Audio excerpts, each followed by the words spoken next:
जो एफर्ट लगानी चाहिए थी मुझे, जो मेहनत करनी चाहिए थी मुझे, वो मैं नहीं करता था। लेकिन उस दिन मैं रिजल्ट देख रहा था और वो पीछे खड़ी थी, मैं फेल हो गया, उनके आँख में आंसू थे। और हमारी सच में स्थिति ये नहीं थी कि हम एक और अटेम्प्ट अफोर्ड कर सकें। फिर यहाँ पे आके एग्ज़ाम दोबारा देना, फेल होते रहना, ये मेरे से नहीं हो सकता था। लिटरली हमने इतनी मेहनत की, मुझे आज भी याद है। मुझे वो दिन हर एक पल याद है। तो मैं कोशिश करता था कि मैं उनसे वो क्वेश्चन पूछ पाऊँ जो मुझे आंसर आते हैं। तो जो इंटरव्यू हुआ मेरा अराउंड 40-45 मिनट्स का इंटरव्यू था, उसमें 3 लोग थे पैनल में। मेरी इंग्लिश की वजह से मुझे थोड़ा हेजिटेशन अपने अंदर था। तुम्हारी सैलरी कहाँ से स्टार्ट हुई और कहाँ आई और वो कितने कम समय में आई, उसका साक्षी मैं हूँ। तो मुझे पता था कि ये कोर्स मेरे को इतना पैसा देगा कि मैं अपनी शौक की चीजें कर सकता हूँ। तो जी हाँ, इंटरव्यू के पहले पार्ट में हमने जाना राजेश के बैकग्राउंड के बारे में, उसकी फैमिली कंडीशंस के बारे में, बचपन में किन किन सिचुएशन से वो होके गुजरा, क्या क्या प्रॉब्लम्स थी, उनको कैसे ओवरकम किया और कैसे एक विनर की तरह, एक स्ट्रगलर की तरह, एक साहसी पर्सन की तरह अचीव की विक्ट्री। और इस वीडियो में हम लोग फोकस करेंगे राजेश की प्रोफेशनल लाइफ की तरफ। जी हाँ, CMA, one of the toughest examination with the country has in finance field, कैसे क्लियर करा, कोचिंग कहां से ली, दिल्ली कैसे आया और इंटरव्यूज कैसे दिए बड़ी बड़ी MNCs में। तो यस, इस वीडियो में हम ये सब कवर करेंगे CMA राजेश शाहवाल के साथ। Thank you sir. So Rajesh, सफ़र शुरू हुआ एक स्कूल से, स्कूल जो कि ऑर्गेनाइज स्कूल नहीं था, प्रॉब्ली एक पाठशाला टाइप का, एक फैमिली से जो इतनी ज़्यादा फाइनेंशियली सक्षम नहीं थी, उससे ग्रो कर गया वो 10th 11th 12th, finally graduation जहाँ BBA से BCom में ट्रांजिशन हुआ और फाइनली कंट्री का सबसे बड़ा course which is CMA, cost and management accountancy. तो अब सब बच्चे ये जानना चाहते हैं तुम्हारा CMA का सफ़र कैसे रहा, इंटरमीडिएट फाइनल का वो जो डिफ़िकल्ट दौर होता है जब पढ़ाई करने के लिए समय निकालना पड़ता है, रिसोर्सेज कम होते हैं और अनसर्टेनिटी बहुत ज़्यादा होती है, वो समय कैसा था CMA का? सर वो था डिसीजन का समय। जब मैं CMA डिसाइड किया, वो था मेरा खुद का डिसीजन कि मुझे CMA करना है। और ये डिसीजन ऐसे था कि जिस दिन मेरे कॉलेज के आखिरी एग्ज़ाम थे 11 जून 2013, मेरा 12 बजे एग्ज़ाम ख़त्म हुआ था और मैं 2:30 बजे ट्रेन में था, रेवांचल एक्सप्रेस में, रीवा टू दिल्ली। सो मैं दिल्ली आ गया। अब दिल्ली में मुझे लिटरली नहीं पता था कि कहाँ जाना है। लक्ष्मी नगर बस सुना था कि लक्ष्मी नगर जाना है। और मैं दिल्ली में जब उसके 13 तारीख को करीब 12 बजे के आसपास पहुंच गया था निजामुद्दीन स्टेशन। वहाँ से मैं कुछ नहीं किया, मुझे ना तो खाने का चिंता ना तो कुछ चिंता नहीं, मुझे तो कुछ समझ में नहीं आ रहा था। फिर एक थे जो CMA कर रहे थे और लक्ष्मी नगर में रहते थे, सुरेश नाम है उनका। उन्होंने अनफॉर्चुनेटली उन्होंने CMA पूरा नहीं किया, बट उन्होंने मुझे सपोर्ट किया कि मेरा रजिस्ट्रेशन कराने के लिए इंस्टीट्यूट में जाना, एंड कोचिंग के लिए उन्होंने फ़ोन पे गाइड कर दिया कि आप ना CMA जो पढ़ाएं वहीं पे जाना। ये एक प्लस पॉइंट था हमारे लिए कि हमें ये वो एहसास दिला दिया था कि CMA जहाँ पढ़ाएं हो ना वहीं जाना। तो आपको पता है सर, लिमिटेड रिसोर्सेज हैं और लिमिटेड प्लेसेस हैं एक्चुअली लक्ष्मी नगर में। तो मैंने 1-2 कोचिंग्स देखी। फिर मुझे जो ब्राइट विज़न का फ़ीस स्ट्रक्चर था, और थैंक्स टू इंतखाब सर, मैं उनसे बोला कि सर मैं ये फ़ीस ना 3 भागों में दूंगा। उस टाइम पे फ़ीस थी कुछ 14,000 रुपये। उसको भी उन्होंने एग्री कर लिया, बोले ठीक है तुम पढ़ाई करना है पढ़ो। That's how he is, thanks to him, always grateful. फिर ब्राइट विज़न से मेरा CMA शुरू हुआ। मैं इंटर का स्टूडेंट, एक्चुअली अच्छा स्टूडेंट था क्योंकि उस टाइम पे मैं खुद से पढ़ रहा था। बस दिक्कत ये थी कि हमारा इंग्लिश इतना वो था, मेरे जो साथ में पढ़ रहे थे ना, उन्होंने ही मुझे हैज़ अ हैव कैसे यूज़ करते हैं। भारती भाटिया है जो हम लोग साथ में कोचिंग करते थे ब्राइट विज़न में, उसने, मैं क्या करता था, इंग्लिश से लिख के आता था घर पे और उससे मैं चेक करा लेता था। She is a bright student, she was in so English medium, वो मेरे को बहुत सिखाई।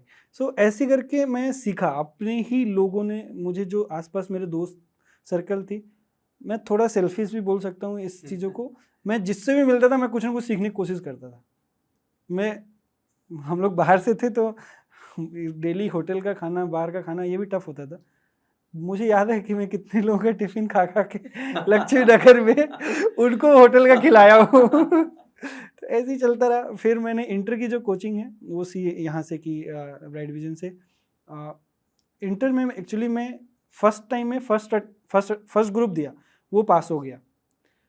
उस टाइम पे भी ऐसे ही कुछ हुआ था कि ब्राइट विजन में अराउंड मे बी 600-700 स्टूडेंट रहे होंगे, आई डोंट नो नंबर्स। पास जो हुए थे वो 5-6 ही थे, ठीक है, और उनमें से हम लोग सेकेंड ग्रुप में चले गए। यहाँ पे मैं फिसला था थोड़ा। सेकेंड ग्रुप में क्या हुआ था कि जो एफर्ट लगानी चाहिए थी मुझे, जो मेहनत करनी चाहिए थी मुझे, वो मैं नहीं करता था। और मैं थोड़ा सा हवा में था कि हो जाएगा हमसे, तो सब कुछ हो जाएगा। फिर जब रिज़ल्ट आया ना, उस दिन मैं गांव में था अपने पास। रिज़ल्ट के एग्जैक्ट 23 अगस्त 2000 आई गेस 14 था, हाँ 14। उस टाइम पे मेरी माँ का तीज का व्रत था। मैं जनरली जब गांव से बाहर अपने जब घर से बाहर आता हूँ पढ़ने के लिए, तो माँ जब तक मैं हूँ वहाँ पे तब तक उनके आँख में आंसू नहीं देखता हूँ। वो हमारे जाने के बाद की स्थिति होती होगी घर पे, वो मैं जानता हूँ। लेकिन उस दिन मैं रिज़ल्ट देख रहा था और वो पीछे खड़ी थी और मैं फेल हो गया, तो मैं थोड़ा सा ऑब्वियसली चेहरा डाउन हो गया, सब कुछ वो हो गया। वो व्रत थी और उनके आँख में आंसू थे। मैं ना उस दिन रात को 12 बजे, वहाँ पे 4 बजे ट्रेन मिलती है सुबह, तो मैं 12 बजे तक मैं तो सो पाया, कुछ नहीं किया। 12 बजे ही घर से निकला, बता के प्रॉपर कि मैं अब जा रहा हूँ, क्योंकि हमें 2-3 घंटे लगते हैं रेलवे स्टेशन में। मैं वहाँ उस दिन से जो ट्रेन पकड़ा था, और मैं फिर दिसंबर वाला अटेम्प्ट दिया और दिसंबर में मैं क्लियर कर गया। उसके बाद जो वो था ना कि कभी उन लोगों ने बोला नहीं, और हमारी सच में स्थिति ये नहीं थी कि हम एक और अटेम्प्ट अफोर्ड कर सके। दिल्ली में रहना, ऑलमोस्ट महीने के 7-8 हज़ार रुपये खर्चे होते थे, और कोचिंग का अलग से फ़ीस देना, फिर यहाँ पे आके एग्ज़ाम दोबारा देना, फेल होते रहना, ये मेरे से नहीं हो सकता था, और मतलब अफोर्ड नहीं कर सकते थे। तो हमारे पास एक ही था, आके मेहनत करो। लिटरली हमने इतनी मेहनत की, मुझे आज भी याद है। मुझे वो दिन हर एक पल याद है आज, कि आप पढ़ते हो तो एग्ज़ाम का रिज़ल्ट का वेट करने की ज़रूरत नहीं है, आपको पता होता है कि आपका रिज़ल्ट सही आने वाला है। तो वो सीन था सर, ऐसे करके इंटर हो गया। Point to be noted over है, दोस्तों से भी हेल्प लेने में कभी हेजिटेट मत करो। बिल्कुल जैसे राजेश ने किया, मुझे भी याद है, मुझे जब अपनी इंग्लिश को इंप्रूव करना था तो I actually pin pointed, I narrow down a person जिसकी इंग्लिश बहुत अच्छी थी, और फिर उससे रेगुलरली कम्युनिकेट करना, उससे सीखना, उससे वर्ड सीखने, उसका बोलने का स्टाइल कॉपी करना, और ये सब करते करते करते करते करते yes you will be able to learn language like English. इसी तरह अगर आपको दिक्कत है डायरेक्ट टैक्सेशन में, अपना एक दोस्त बना लो क्लास में जिसका डायरेक्ट टैक्सेशन बहुत अच्छा हो, and you will be an expert in direct taxation in a very short span of time. तो इस तरह की कुछ छोटी छोटी चीजें करो, definitely success will be all yours. तो yes Rajesh, after much of efforts and hard work and putting in all your midnight oil, finally you've qualified one of the difficult courses of India, which is CMA. Now you are a professional. अब सवाल ये उठता है, interviews में कैसे तुमने tackle किया उस सिचुएशन को जहां पर प्रॉब्ली इंग्लिश थोड़ी सी वीक है, प्रॉबेबली उतनी अच्छी तरह कम्युनिकेशन स्किल्स हमारे डेवलप नहीं है, लेकिन हमें इंटरव्यूअर के क्वेश्चंस को जवाब देना है। तो कैसे L&T, Siemens, CET, इन सब के कैसे तुमने इंटरव्यू पैनल्स को फेस किया? मेन की पॉइंट ये था सर कि हमारे पास जो हमने पढ़ाई की थी उसमें डेप्थनेस थी। हम फाइनल का भी एग्ज़ाम जब दे रहे थे, उसके पहले मैंने जो ट्रेनिंग की थी, वो ट्रेनिंग में मैं डेडिकेटेड ट्रेनिंग किया था। प्रॉपर NTPC से जब मेरी ट्रेनिंग चल रही थी तो मैंने प्रॉपर ट्रेनिंग की। वो जो लर्निंग थी, मुझे बुक और रियलिटी का जो डिफरेंस है वो सिखा दिया था। तो जब मैं फाइनल का एग्ज़ाम दिया और फाइनल की जो प्रिपरेशन की थी वो सेल्फ प्रिपरेशन थी, और हमने हार्डली, आपको याद है मेरा 31 मार्च 2016 को ट्रेनिंग ख़त्म हुई थी, और मैं 2 अप्रैल को लक्ष्मीनगर में था, और आखिरी जो होता है ना डिस्कशन की करना क्या है क्या नहीं करना है, वो मैंने आपसे की थी। और मैं आपसे बोला था कि सर मैंने कोई कोचिंग नहीं ली है और मुझे फाइनल एग्ज़ाम बोथ ग्रुप देना है। आप छोटे से स्माइल के साथ ये बोले ये डिसीजन तुमने लिया है, हाँ सर हो जाएगा, if you have decided you can do that. So ये थॉट जो था ना आपका, ये उस टाइम पे बहुत बड़ी बात थी हमारे लिए, और आज भी बहुत बड़ी बात है। और उसी थॉट में हमने 2 महीने में पढ़ाई की और हमारा हो गया। तो उससे जो रियलिटी था हमारा इंटरव्यू में जब जाने, हम कैंपस में हम 2-3 इंटरव्यू में फेल हुए थे। मेरा 4 कंपनी में सिलेक्शन जो वो शॉर्ट लिस्टिंग हुई थी उसमें हुई थी। जैसे नेस्ले में 2 ही लोग सारे प्रोसेस को पार करके आगे गए थे, and one of the guru you can say the Bharti, and हम ही इंटरव्यू दिए नेस्ले का, and she got into Nestle. So एक ही शायद पोजीशन रही होगी, I still don't know.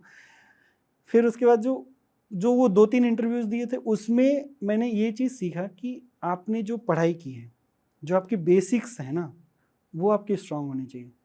Strong के साथ साथ अगर आपको आता है तो आपको कम्युनिकेट भी करना है। ऑब्वियसली हमारे लिए हर्डल थी इंग्लिश, क्योंकि मैं बहुत लिमिटेड वर्ड्स में ही उस टाइम में उसमें बोल पाता था, और मुझे पता था कि इससे ज़्यादा कुछ पूछा तो मैं समझ नहीं मैनेज कर पाऊँगा। तो मैं बहुत पर्टिकुलर रखता था कि चीज़ों को जो मैंने किया है उसमें मैं उनको उलझाता रहूँ, जो मैं काम किया हूँ मैं उसको उधर डाइवर्ट करता रहूँ। तो मेरी यही स्ट्रेटजी होती थी। इंटरव्यू पे मैं बहुत ज़्यादा लोड नहीं देता था, मैं कोशिश करता था कि मैं उनसे वो क्वेश्चन पूछवाऊँ जो मुझे आंसर आते हैं। सीरियसली। तो कहीं कहीं पे ये स्ट्रेटजी फेल भी कराई मुझे, बट मोर और लेस मुझे को ये हेल्प करती रही। उससे क्या, मुझे खुद कॉन्फिडेंस रहता था, वो भले कुछ और क्वेश्चन पूछे बट मुझे कॉन्फिडेंस रहता था मैं तो ये आंसर करने वाला हूँ। तो ऐसे ही करके हुआ सर। हम लोगों का जो कैंपस चल रहा था, हमारा LNT का मैं बताता हूँ, जहाँ में मेरा सिलेक्शन हुआ, उन लोगों ने शॉर्ट लिस्ट किया अराउंड 150। शॉर्ट लिस्टिंग के बाद 13 लोग आए ही नहीं थे, तो वो 13 हट गए।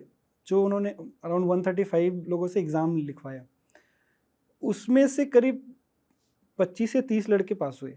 Exam was very simple. उन्होंने बेसिक्स, न्यूमेरिकल्स, बेसिक्स इंग्लिश के कुछ फिलिंग द बैलेंस और रीजनिंग के क्वेश्चन थे, और बेसिक अवेयरनेस के क्वेश्चन थे, वो भी कॉस्टिंग के, मार्जिनल कॉस्टिंग, इन सब के बेसिक अवेयरनेस के क्वेश्चन थे। वो जो अपना स्ट्रॉन्ग फाउंडेशन है ना, अकाउंटिंग, टैक्सेशन एंड जो कॉस्टिंग, इसके ही क्वेश्चन उन्होंने दिए थे। इससे हम लोग क्रॉस किए, एंड अराउंड 25 और 26 लोगों ने इंटरव्यूज़ दिए। उसमें से फर्स्ट लिस्ट आई थी 7 लोगों की आई थी, उसमें मैं था।